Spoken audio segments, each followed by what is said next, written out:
Ah, yes. It's that time. It is that time of the day. It's scary story time, urban legend time. It's time to get the spooks. Um, I am aware that I have a mask on. It's the scariest thing I own. I had to get in the mood, you know. I had a werewolf mask, but I don't know where it is, so I just put this on. Um, it is a Pirates of the Caribbean. Doesn't really matter how you say it. I'm going to take that off, though, because I'm just going to put this back on. Anyway, we're just going to get that out of the way. But yes, scary story time.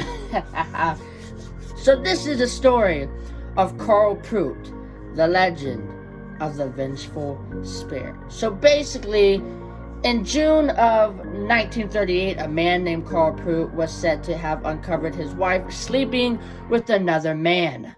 Distraught with this betrayal, he grabbed a chain and strangled her to death, while his wife's lover escaped through the window. Once his rage has subsided and he realized what he had done, Prout committed suicide. Unprecedented, his wife, or unsurprisingly, his wife's family refused to forgive Prout, so he was buried in a different cemetery in a different town. Okay. Visitors to the cemetery soon began to notice something rather peculiar was going on with Prout's tombstone. There was some discoloration that looked like circles, and then they started to link together, making it look like there was a chain on the tombstone.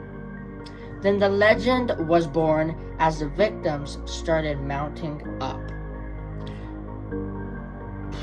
The tombstone began to get the attention of some of the local people, including a young group of boys who rode their bikes over the cemetery about a month after the chain had formed. To impress his friends, one of the boys, James Collins, threw some rocks at the tombstone, which caused some chips to it. As he rode home, there was a freak accident, and he lost control of his bike, crashing into a tree. The chain came off his bike, wrapped around his neck, and strangled him to death. You know what this reminds me of? This kind of reminds... I don't know if you know the Annabelle story, how, you know, there was this kid who taunted Annabelle, and then he died in a motorcycle accident when he was going home. That's what this reminds me of. Anyway, the boy's devastated mother decided to take it out on the tombstone. She took an axe to the tombstone, partially destroying it. The next day, she was hanging up laundry, and then the clothesline somehow wrapped around her neck and strangled her to death. Her investigated, the axe was found with a rock dust and was dented. But Prout's tombstone remained intact. So she didn't like full-blown destroy it, but she partially destroyed. And I'm guessing Carl was not pleased. I mean, guys, come on now. Don't destroy tombstones. Just, come on. That's not okay. Or you're going to end up like this person. Anyway, a short time later, a farmer was riding in a horse-drawn cart, and his family passed the cemetery. And upon telling them that he wasn't afraid of any ghosts, a duly fired several shots from his gun at the headstone. The gunfire spooked the horses, causing them to bolt. The farmer's family jumped from the wagon to safety, but the farmer was less fortunate and stayed on the wagon until he was thrown from the carriage, and a rein wrapped around his neck, strangling him. So, you see it. Like, you mess with this guy's, tombstone, he's gonna strangle you. This This is actually scary to think about. Yeah, this is this is spooky.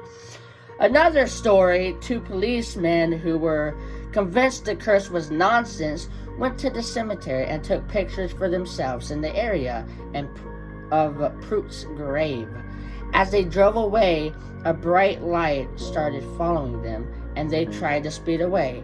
This led to them driving off the road into a fence, and the officer in the passenger seat was thrown from the car but survived. His partner, on the other hand, had been nearly decapitated by a chain and two fence posts. By the 1940s, most people were rather sensibly avoiding the old cemetery, but one local man, Arthur Lewis, decided he was going to prove that the stories were superstitious nonsense, and went into the cemetery with a hammer. You already see where this is going. With the sole intention of destroying the headstone once and for all, and started to smash the tombstone with a hammer. People could hear the hammer bashing against the tombstone, and then that was replaced by blood-curdling screams. People went to investigate the screams, and they found the man dead at the gates. Apparently, he was frightened by something and ran away. As he got to the exit, the chain used to lock the gate somehow wrapped around his neck and strangled him to death. After his final death, not only did burials stop taking place, but people started having the bodies of loved ones exhumed from the cemetery and reburied somewhere. And Prout soon had the whole cemetery to himself. In 1958, a strip mining operation was undertaken, and Prout's vengeful tombstone was finally destroyed. So, basically, that is the legend of the Vengeful Spirit, Vengeful Spirit, also known as Carl Prout. But that's scary to think about. Obviously, the tombstone is gone, it's destroyed, it's no more, but obviously the legend still lives on. As far as I know, after the tombstone has been destroyed, I don't think there's been any more cases, but I don't know. Anyway, guys, if you like this video, hit that like button as hard as you possibly can. Subscribe to my channel, you might as well, you're already here. And I got some more ghost stories, got some more urban legends for you guys. If you want to, if there's any specific urban legend you don't want me to cover, let your boy know, and I'll check it out. Anyway, guys, I'll see you guys in the next one.